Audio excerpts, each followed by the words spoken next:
Bumalik ka na! Bumalik ka na! Bumalik ka na! Ang sagot, tanungin mo ang taong bayan, wag ako. Dahil hindi maghahanap ang taong bayan kung ikay naging mabuting maglingkod sa tao.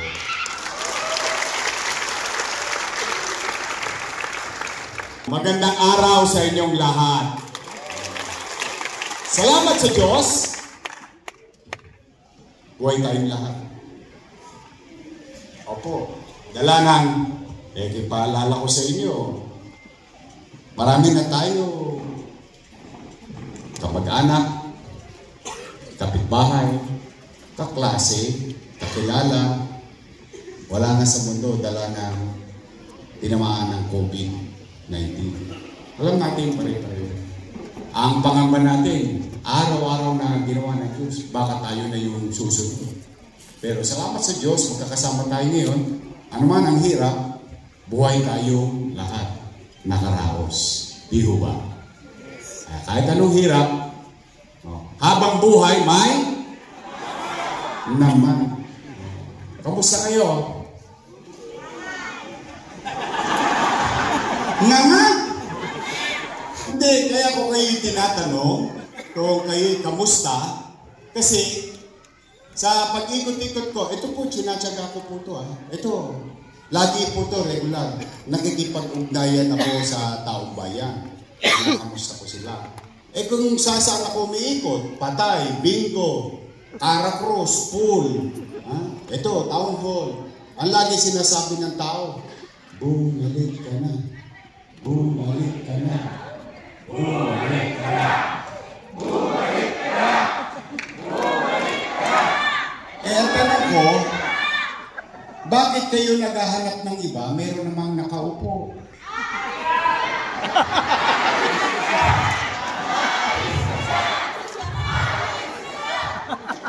Hindi kasi, alam niyo, nung isang araw, may nagsisisigaw na tao doon sa City Hall.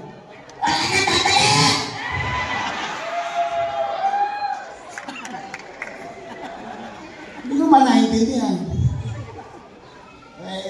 Hindi totoo. Sige, ganito Total, binigyan nyo kami ng panahon, ng oras. Kumain na ba kayo? Sino pa gutom? Taas sa kamay. Kaya mag-alala, nilipas din yan. Hindi, nagtataka kasi ako, mga kababayan, mga bata sa palo, nagtataka ako, bakit ang tao naghahanap ng iba, meron namang nakaupo. Ngayon naman, yung tao naman ang nagsasabi, bumalik ka na. Hindi naman ako Nasa pahingahan nga ako kasi, ang paniwala ko, binigyan natin sila ng pagkakataon, itutuloy na lang nila yung mga bagay na ginawa natin. Tama po ba? Kaya lamang, bakit ba nila ipinagtatampo, ikinagagalit, nagkakandagalain yung lahat ng ugat, nakita ko hindi ho ba? Halimbawa naman, ilang buwan na lang, maghahalalan na. Hindi ba mas magandang mapakinggan ninyo sa mga kandidato katulad itong mga to? Toits. Saan ka? Tingnan ninyo. Mapakinggan nyo sa kanila, anong gagawin nyo? Kung kayo first time pa lang. Kung ikaw na may galing sa upuan, anong nagawa mo? Tama ba? Yun dapat ang mapakinggan ng tao. Tama naman. Ako naman, hindi man ako pwede magbili-bilihan sa tao. Taong bayan ang nananawagan Kaya nga nung tinanong ako ano raw, wala na raw babalik. Huwag ka na raw bumalik. Ang sagot ko na lang, peace be with you. Kasi hindi ko naman masasagot yun dahil taong bayan naman na magdedesisyon Tingnan po ninyo. Sige, basta pumanatag kayo. Hindi namin sasayangin ang araw na ito na uuwi kayo na mayroong puot, galit, o inis, Dahil maririnig nyo sa amin ay puro panira. Hindi po. Lagi ko silang pinagsasabihan, magpakababang loob kayo. Sabihin nyo na lang kung anong plano nyo at ano pa ang gagawin niyo. O, kaya wala kayong iuwing sama ng loob ngayong araw na ito. Magre-real talk lang tayo. Yan naman ang garanti ako bilang pasasalamat sa pagtugon ninyo sa Panginoon ninyo. Una, ito na. Bakit sila nagdadali? Samantala nung araw, palakpak sila ng palakpak sa akin. Nung araw, apple of the eye nila ako nila. Ngayon, para kaming nagiwalay na mag-shota. Huwag ka nang bumalik!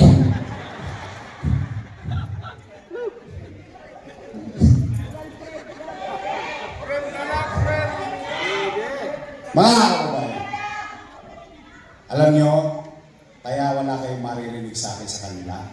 Mahal na mahal ko yung mga yan. Totoo naman po. Tingnan ninyo ha.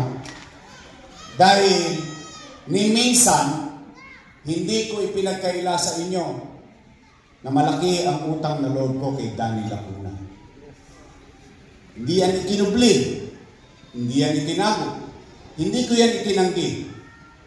Ang katunayan, tayo mga Pilipino, hindi lang Manileño, tayo mga Pilipino, nakaugalian na natin na tayo mahilig magbayad ng utang na loob. At ang pagbabayad ng utang na loob ay walang katapusan. Tama mali? At bilang pagtanaw ng utang na loob, inaruga ko naman yung mga anak ni Boss Danny. Ang totoo po niyan may 5 na sila doon Real talk. Una, Dennis Lacuna. Nakaupo. Department head. Inappoint ko. Philip Lacuna. Nakaupo. Lane Lacuna. Nakaupo. Asawa. Si online. Dr. Fox Pangan. Mahilig sa online. Nakaupo. Si ate. Nakaupo. Asawa ni Philip. Nakaupo. Kapatid pa nilang isang babae. Patayin mo na. Para ikaw. Ilan sila? Happy. Bilang pagtanaw ng utang na loob. Ngayon, real talk. Magpangalan kayo kahit isa lang na dumagoso sa sipilo. Kahit isa lang. Kahit isa lang, wala kayong makikitang dumagoso sa sipilo. Bakit? Isinantabi ko yung mga anak ko, inuna ko yung mga anak ni Boss Danny, arugain at alagaan. Ngayon, kung yun ay kulang pa bilang pagbayad ng utang na loob, ako naman nakikisuyo. Baka pwede naman ako magbayad ng utang na loob sa ibang paraan naman. Dahil meron naman akong utang na loob sa taong bayan.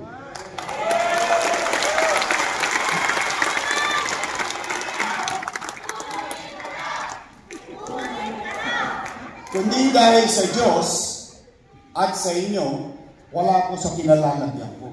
Masama ba namang lumingon ako sa taong bayan ngayon? Nananawagan ng taong bayan kung kayo'y naging mabuti at episyente na naglingkod ng tapat sa taong bayan, wala kayo dapat ipangamba. Taong bayan ang magdidesisyon nun. Wala namang monopolya ng pwesto Tayin mo na sila kuna. Happy? Hindi, real talk lang naman. O ngayon, sila ba'y naging mabuti? Hindi ako makasasagot. Kayo yun. Sila ba ay tumupad? Sa kanila sinumpang tungkulin, hindi ako magsasabi nun. Taong bayan na magdidesisyon nun. Tama mali? Ba't nagagalit sila sa akin?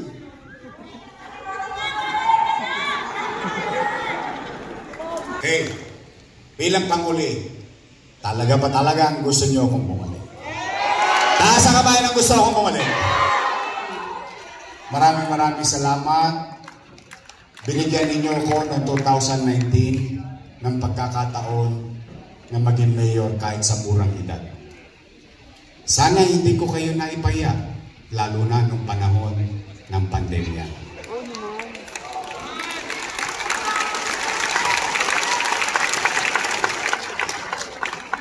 Tulungan ninyo ako to bring back that sense of pride of being Batang Maynila.